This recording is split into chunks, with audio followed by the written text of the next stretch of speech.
Welcome to another episode of Dale's Dinosaurs at the Pool Room. Today I am reviewing the Mattel Hammond collection Ceratosaurus. I'm not sure if this was the first or the second Hammond collection to actually be released. It was quite a while ago now, but it's an absolute cracker. Ceratosaurus originally was like $19.99 US or about $35 Australian. This now commands upwards of like $300, which is absolutely insane for a dinosaur toy to actually increase that much. It's just mind blowing. So not only an amazing figure, but an amazing investment for those people who have managed to get one early. The box was the original Hammond Collection black box art. It actually included the JP3 logo, which was pretty cool. Had the window so you could see the dinosaur, which was all good. On the back was box art showing the figure pose and also a scene from Jurassic Park 3 where we meet Ceratosaurus. The paint apps are quite faithful to the movie version of Ceratosaurus, although, like you watch the movie and it's almost like a blink and you miss it scene. As I opened this when I first got it, I don't have a box one to share with you, so basically we'll just get straight into it. The articulation is, this is, I think, where we just started getting really so excited with Hammond Collection. The articulation is beautiful. It's getting even better now with the more modern Hammond Collection, but this was pretty standout at the time. What do we got? We've got the ankles here and the knees and the hips. We've got the shoulders popping out here. We've got two in the neck. I'll play with these in a moment. And one in the tail. The jaw opens. So, let's have a quick look. Now, I want to just quickly say that I dance around reposing dinosaurs all the time, especially Hammond Collection, because the joints become weak after a while. And this being one of my first Hammond Collection dinosaurs, I repose this a lot doing some photography. Took it up north with me and got some photos in the red dust. And it was the first one that I realised become really loose. So now I don't pose my dinosaurs much beyond what I like. So, and then I display them. So yes, I'll still play with this one, but other than this pose, which I've locked it in at the moment, it tends to fall over a fair bit, which is a shame. So the jaw opens. Let's get that open for us, Dale, and have a look inside. What do we got? We've got a tongue and a palate, which is pretty cool. I like to keep my jaws shut. You'll notice the overbite. We'll discuss that a little bit later. The neck has got some wonderful points of articulation, so you can look up, look down, and then, got some really good side-to-side animation that you can get going with your dinosaur. You can see it starting to lean forward a little bit now.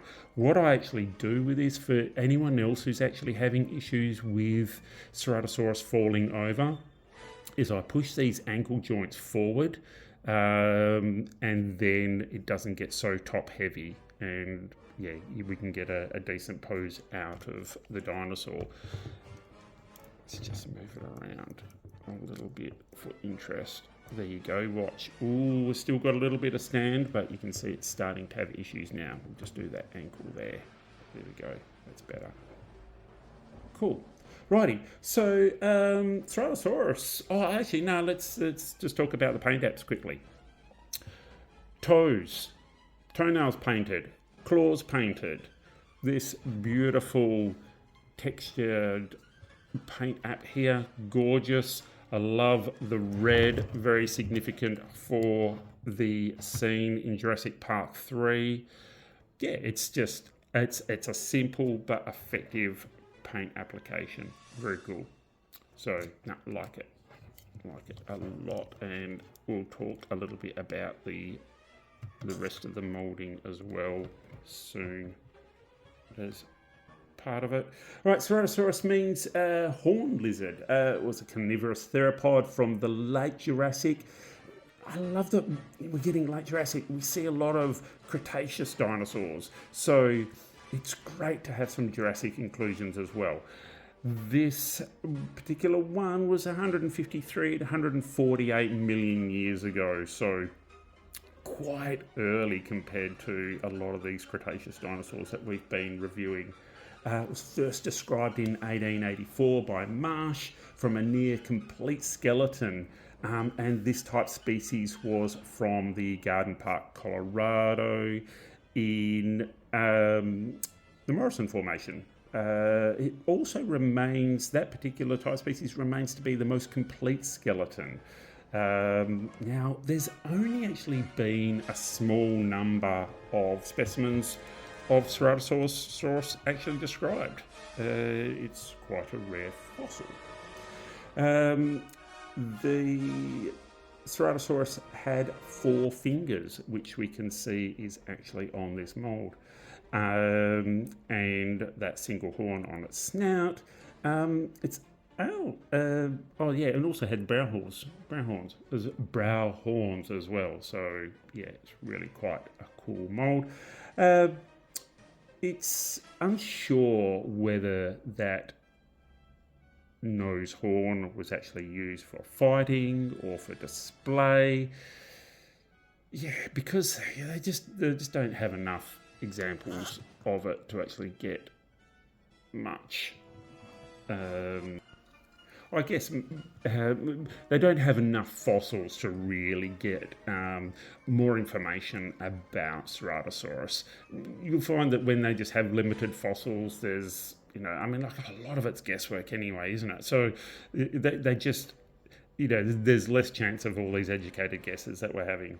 The dinosaur did have this line of osteoderms, which was really cool. It actually ran from the top of the neck all the way down the back and the tail.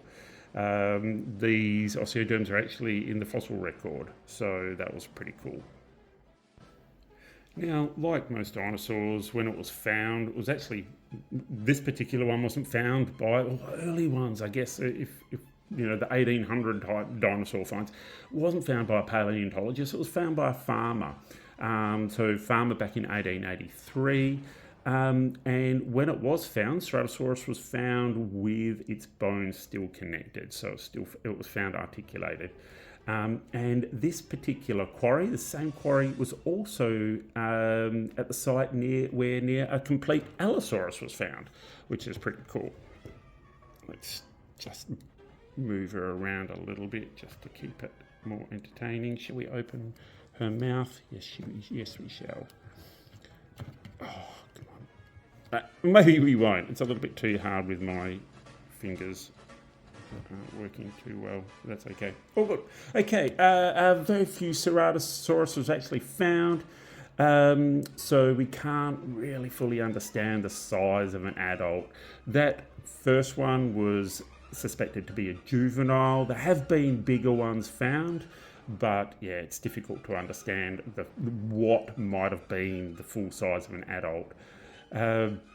So what we can estimate is that it would be roughly 7 meters long and as much as, they say 980 grams, so really close to a metric ton.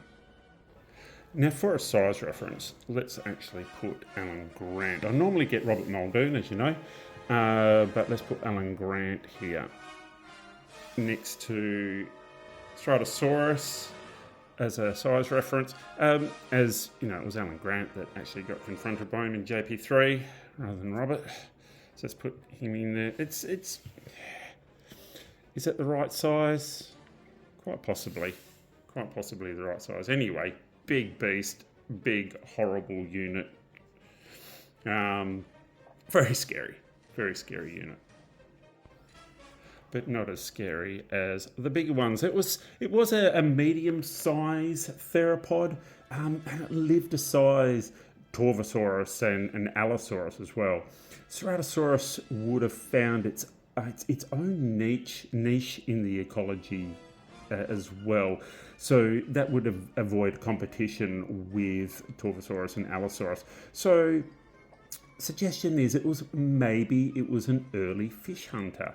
And actually with a mouth filled with elongated teeth, it is quite possible. And as we can see, these teeth actually hang below, well, actually, it doesn't really show too much in this model, but the teeth hung below the bottom jaw. So it's actually suggested that this jaw would slice rather than crush. And it all gives more reason to it filling the different niche to Allosaurus and Torvosaurus and being a fish hunter rather than being like an apex predator. So there you go. A little bit of information on our beautiful Ceratosaurus, and I'm really impressed that she stood for the whole thing, because it would have been one of those fail compilation videos with the machine constantly falling over, as it normally does on my shelf. I'm really impressed that she's standing up through this entire review. So until next time, guys, it doesn't matter what you collect as long as you enjoy collecting. My name is Dale, and you've been watching the pool room. Take care. Bye-bye.